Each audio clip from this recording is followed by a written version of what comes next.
Hi, thank you for joining me today. My name is Jean Marie Prince. Inspired Blessings, led by God to inspire the world with love, faith, and hope. And I want to thank you for joining me on the 8th video today. And you've been busy and putting the manuscript together and with the publishing company. And so they are assuming that it should be done within 3 months, and I'm hoping to be able to have copies available hopefully in 3.5 months before Christmas. So I just want to thank you. I know that people have been telling me that they can't wait to buy a copy, and they're very excited for me, and I just thank you so much for that support. And so I wanted to kind of address today, I guess based on what you're hearing on the news, it's always not good news, let's say. And so today, hearing the fact that the armed forces and how they lost 32 men in Afghanistan, which is very sad to hear. And so just to, let you know is that I'm keeping, their families in prayer, and I hope that everybody else does that as well, that they would find comfort somehow.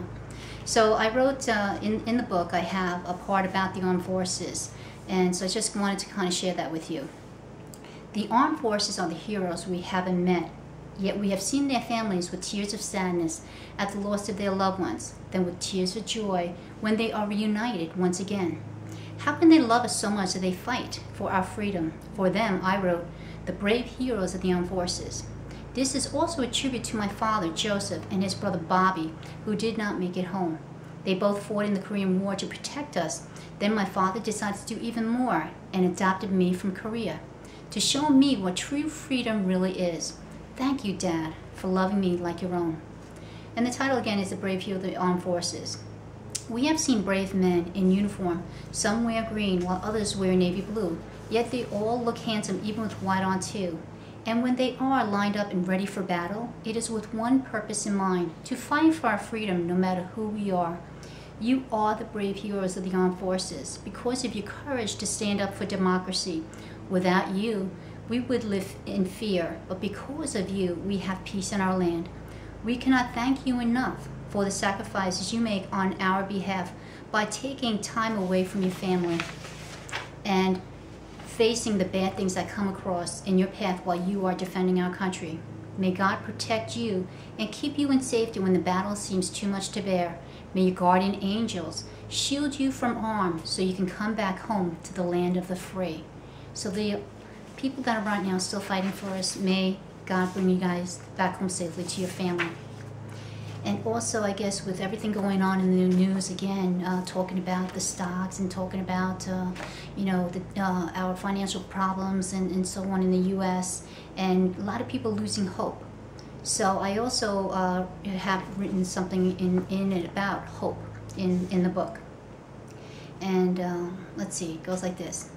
I have given and sold the following inspiration to people who are in need of hope. Now faith is the substance of things hoped for, the evidence of things not seen. That's Hebrews 11:1. I want people to know that God is our hope, to help us when we feel discouraged by letting hope enter into your heart. I see for some people that faith and hope are hard to possess. They need to see God in front of them for them to have faith. But remember that what Jesus said over 2,000 years ago when he rose from the dead. Jesus said unto him, Thomas, because thou hast seen me, thou hast believed.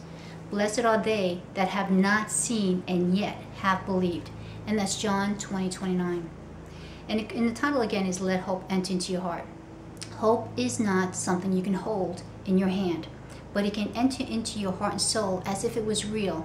Only you, if you're willing, can let it change your outlook on life to be more fruitful for you. There are many situations in our lives that seem hopeless, but we are not hopeless to God. He is our hope. He will keep us standing when we want to fall, and when we feel there's no way out, he opens the doors. With hope, you need to have faith that God is here, that God is there, and you need to trust him when you encounter obstacles, knowing he will move them out of the way in his time. It may take a little bit longer than you might expect, because sometimes he wants you to learn from the situation. So try to be willing to have hope when life gets you down by saying to yourself, God will help me to get through this crisis. Maybe not today, but maybe tomorrow. In the Bible verse, my soul wait thou only upon God, for my expectation is from him. Psalm 62, verse 5. And I just, want to again say thank you so much for joining me on this video, and for people to have hope that things aren't impossible with God, that if you believe and have the faith, He can be there and He could be helping you and rescuing you out of whatever situation that you might be in. So again, my tagline is keep inspired blessings within arm's reach to help give you comfort when others are lost for words. And God bless.